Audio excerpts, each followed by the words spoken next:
Okay, I think it's safe. I'm all by myself in the office. Are all of you alone in your offices or at least 6 feet apart from someone? Okay, go ahead and take your masks off and we'll talk more about that later. Okay. Hello, Chargers. Hello, Chargers. Hello, Chargers. All right. Hello, Chargers. I'm Matt Thomsen, Vice President for Enrollment Management. I'm excited to be joining you today in this fourth installment of the BC Update. I am truly lucky as my department gets to start some of the relationships, the student relationships here at BCU. Each day I get to connect with prospective students and current students about their hopes and their dreams and all the things they want to do in their future. Then I get to see them pursue these hopes and dreams here at Brair Cliff, and it's just an awesome task and an awesome responsibility. I sincerely hope you and your family are all safe, all well, all healthy. I miss the energy and the fun each one of you bring. And I just cannot wait to see all of you back on campus again and get this show started for fall especially. So let's go ahead and get started. First, I'd like to provide a quick enrollment update. We are extremely proud. I'm extremely proud of the efforts that this campus has put in to communicate and collaborate with our students during this whole time. It has been truly a team effort. While we, along with others in higher education, cannot fully anticipate the impact COVID-19 will have on enrollment, we are lucky enough that we are witnessing some very positive indicators. And I want to share some of those with you. I'm very proud to report that we are seeing right now, as of today, a 14% increase in undergraduate enrollments for our first-time freshmen. We are seeing a 40% increase in our first-time transfers. And we have a handful of new part-time freshmen, which we had none last year. All of this is very positive. We also have a 15% increase in our orientation participants and signups as compared to last year, and a 7% increase in our deposits. We are witnessing a delay in some of our graduate and doctoral programs, particularly with nursing. Now, this is not surprising. As you know, many of these professionals are working day in and day out, and they are on the front lines of this pandemic. So in response to COVID-19, and to thank these professionals, we have offered some opportunities for some new rates and offerings. So those working in healthcare industries outside of already established special rates interested in pursuing an RN to BSN degree will receive a 10% discount. BCU's nurse preceptors interested in pursuing a DNP degree can also receive a 10% discount. Then we also know our student athletes have felt the impact of COVID-19 with their athletic opportunities being cut short. We have a special scholarship available for them where they can pursue some of our graduate programs for a significantly reduced cost and continue their athletic careers. Our goal is to meet the market's demand, knowing many of our prospective students have felt and will continue to feel the impact of COVID-19. As reviewed in previous BC updates, we have several new enrollment efforts in place. I am proud of the work we have all done to make these efforts possible at a very, truly impressive speed. And we are seeing an incredible positive response. Before the pandemic officially came to Siouxland area, our teams across campus began modifying efforts, including enrollment.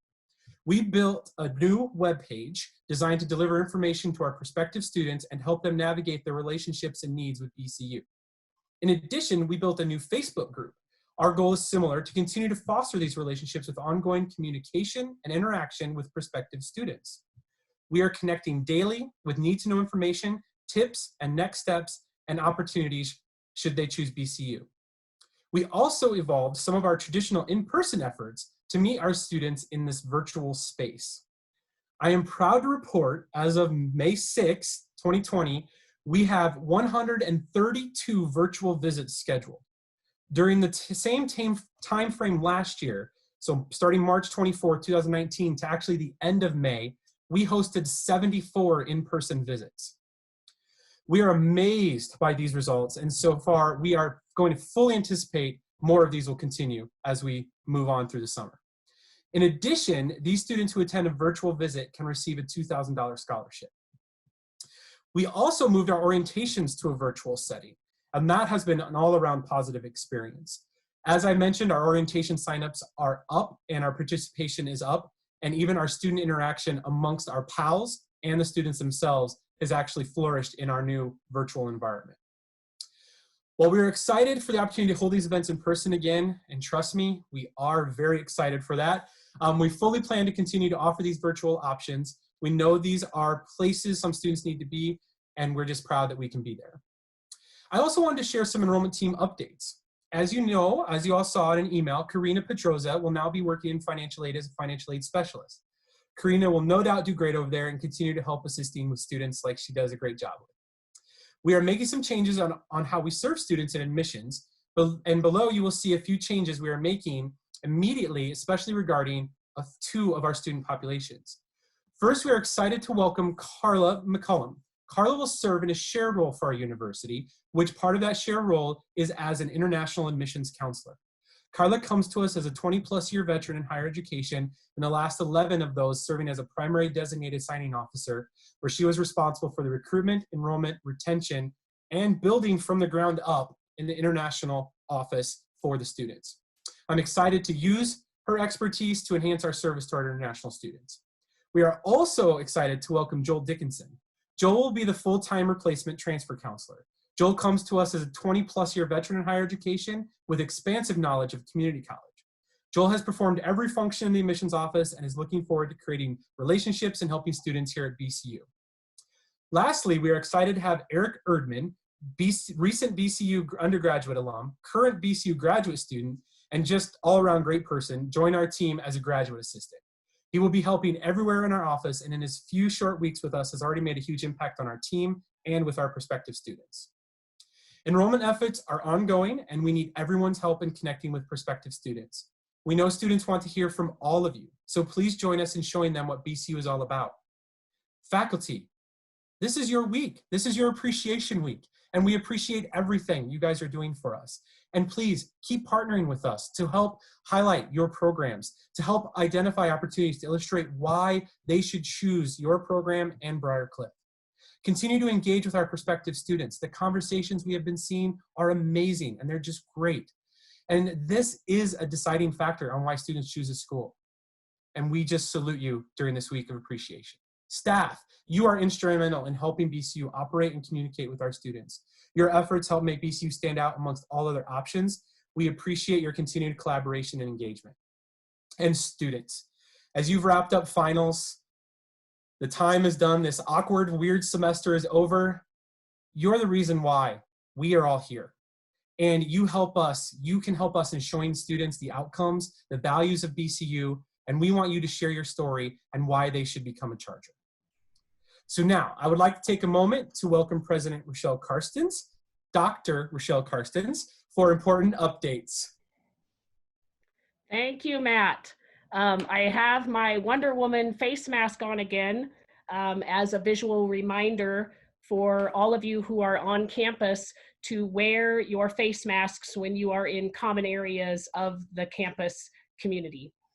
So, hello everyone. As you know, we have been working diligently on coordinating Brair Cliff refunds due to COVID-19. You can expect an update regarding refunds yet this week, and we are still on target to share your individual refund numbers and disperse by mid-May. If you haven't already, please also verify your personal banking information is up to date in Charger Stable.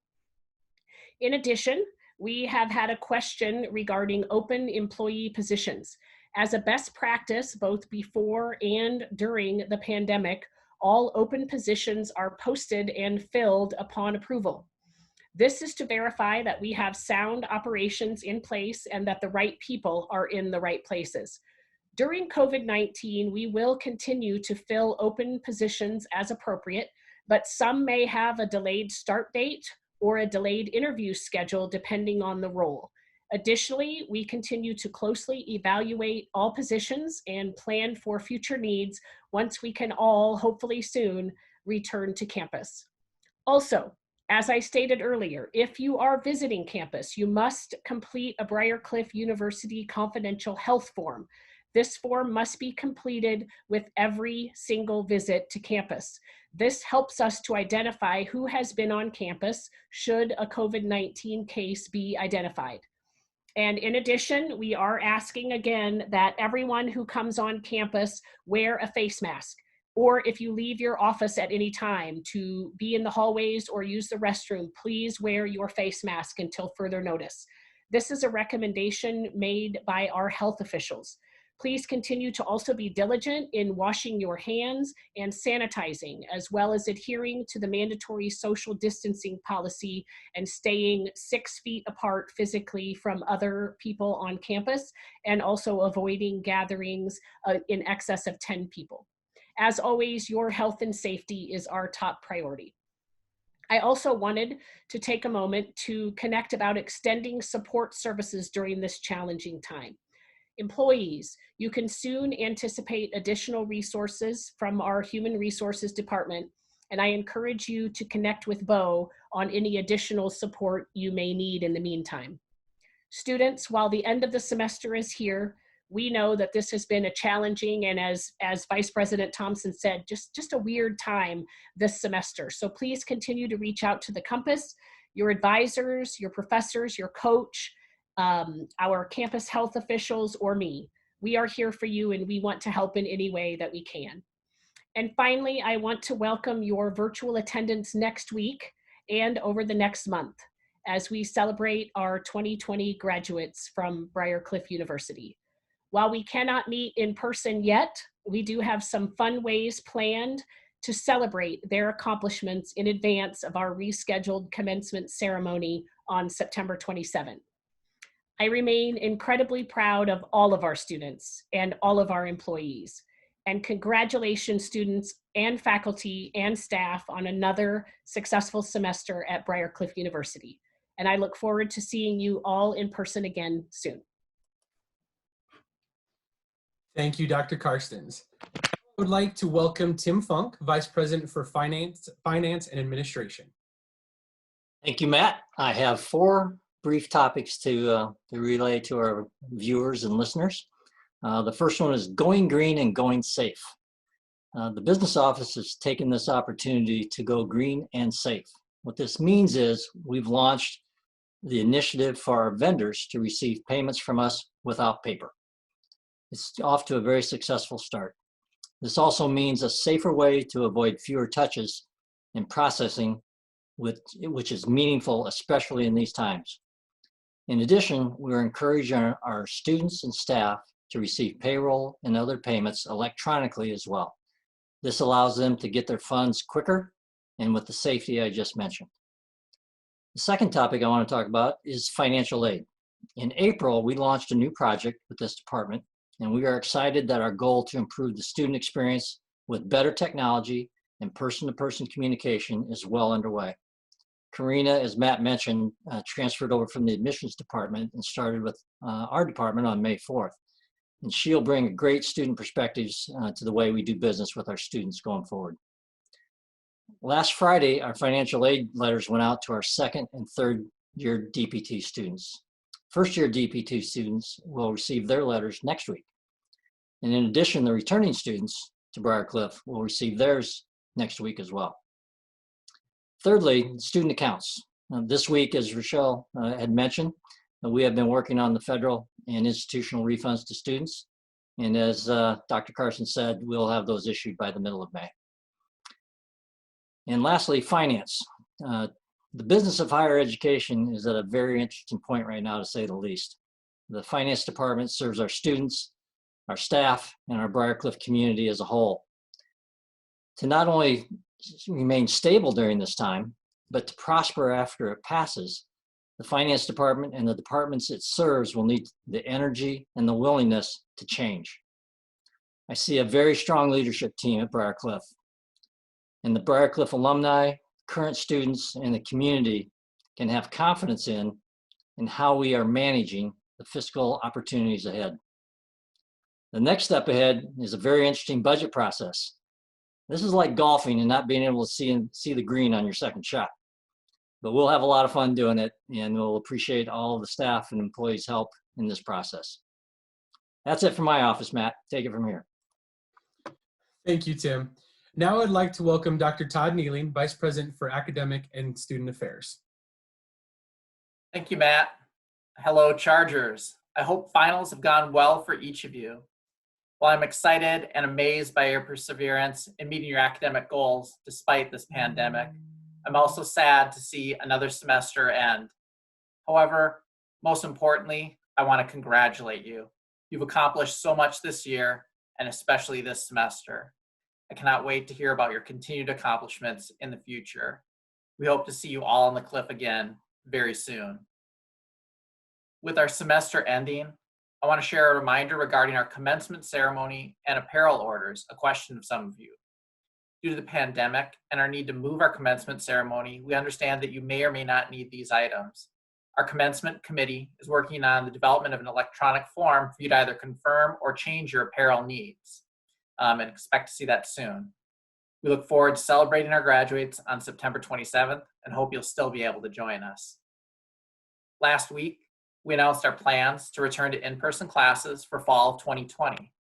We will continue to work collaboratively and abide by the guidance set by our local, state, and national leaders. The health and safety of our campus community is our top priority. We are, however, establishing contingency plans so we can continue to provide quality educational opportunities for our students should we need to transition to online learning or a combination of online and in-person learning. We're very eager to welcome all of our faculty and students back to their classrooms and labs this fall. Again, congratulations on a successful semester, Chargers. Enjoy your summer. Thank you. Next, I would like to welcome Tina Stroud, Vice President of University Relations. Hello, Cliff community. First of all, congratulations to the class of 2020. You did it. Welcome to the Brair Cliff University alumni community. You now join nearly 10,000 alumni worldwide representing the Cliff. Always remember your roots and what you learned here. The relationships you developed during your time at the Cliff will continue for many decades. Please trust me on that. We look forward to welcoming you home next fall to celebrate your commencement and your first homecoming as an alumnus. Yesterday, as you also may have seen on Brair Cliff University's social media channels, we joined nonprofit organizations around the world for Global Giving Tuesday Now. For us, this day provided a platform on our social media channels to share stories of the impact this global pandemic has had on the lives of our students. And this is just the beginning of our fundraising efforts to help. Thank you to our employees, alumni, and friends who made a gift even in the midst of these difficult times. We know that each of you have been impacted personally by this virus, including financially. So for you to take a moment to extend generosity through giving is inspiring to all of us at BCU. Thank you. For our students, we have heard from many of you needing the support. Thank you for reaching out and for contacting us. We are praying for you and encourage you to seek any local resources that might be available to you first. Just a reminder, students, the Brair Cliff or BC United Emergency Scholarship Fund is a donor-driven resource that supports full-time enrolled degree-seeking undergraduate students at Brair Cliff. Some examples of what the fund supports include school-related expenses such as tuition and fees, course materials, and program-specific needs that you might have. This fund does not support, however, rent, cell phones, and supplemental income. If approved, funding from the BC United Emergency Scholarship Fund would be applied directly to your student account. Right now, unfortunately, our funding is pretty limited, but we know your needs are great. And so our team is committed to working with the alumni community to continue to grow that financial pool of resources available to help you continue your education. While we are all experiencing unforeseen hardship and circumstances, I continue to be amazed and inspired by our alumni and friends' generosity.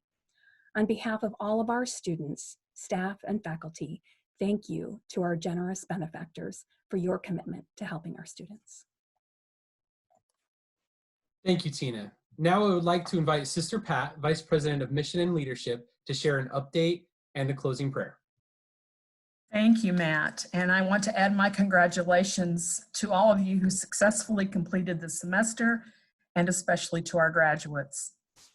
And yes, before we conclude with prayer, last week we received a question about how our Catholic Franciscan heritage and mission is helping position us to respond to COVID-19 now and in our future.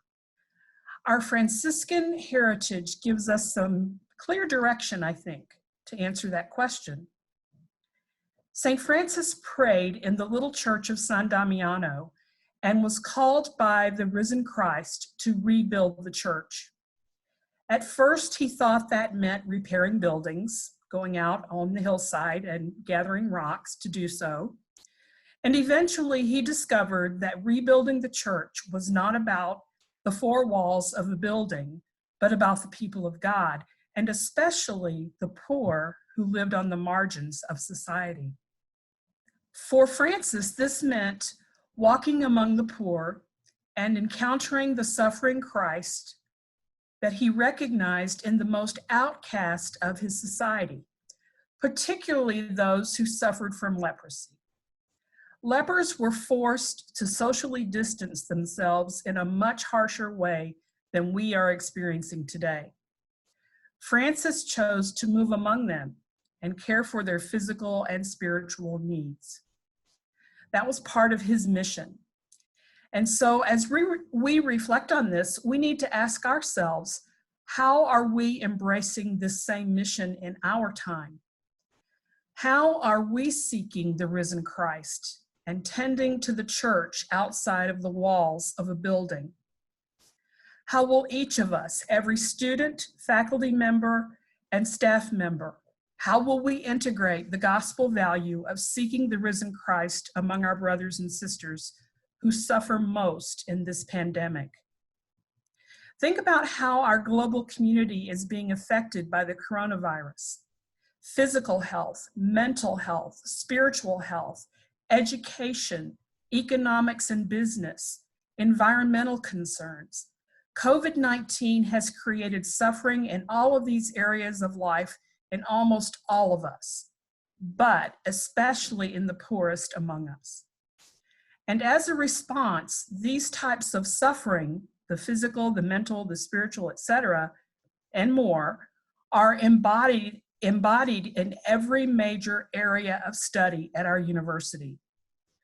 We have the capacity to learn and to bring the gospel to life in all of our disciplines of study, so that the education that you, our students, receive, that you, our faculty, provide, and you, our staff, support, can truly be transformational to those who need you the most. As Dr. Karsten said to us last week, we have made changes quickly and effectively in response to the pandemic. Guided by our mission, we will continue to respond and innovate, and our hearts will be changed. They are already being changed. If we are open and ready to allow God to break into our hearts, we will experience conversion and we will make a difference. So I return the question to each of you. How will we, all of us, infuse our mission in the work that is ours to do as a caring and united BCU family? St. Francis left us words of encouragement when he said, "Let us begin to serve the Lord our God, for up to now we have done so little. And so let us begin as many times as it takes, again and again and again, so that we may live our faith and our mission with courage and confidence in God who calls us to this place and time." Now, I invite us to just take a moment of quiet and to bow our heads in prayer.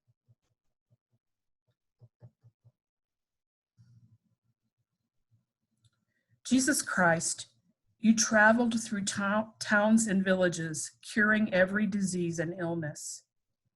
At your command, the sick were made well. Come to our aid now in this time of disease, that we may experience your healing love. Heal those who are sick with the virus.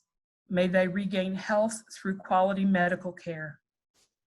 Heal us from any fear that prevents nations from working together and neighbors from helping one another.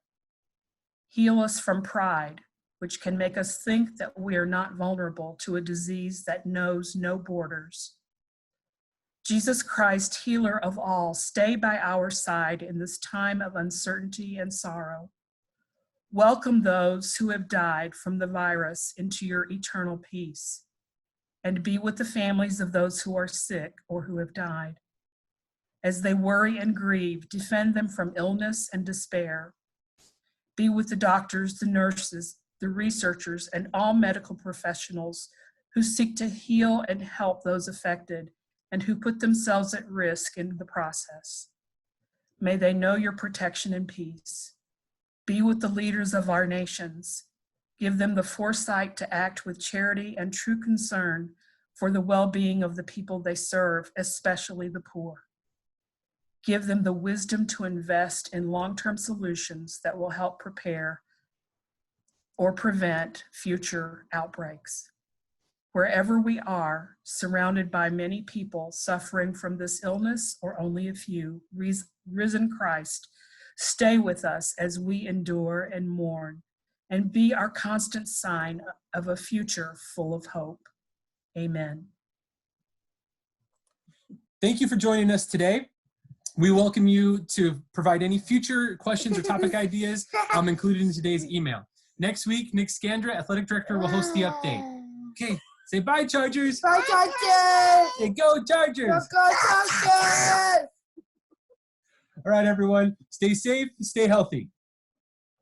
God bless. God bless. God bless. God bless.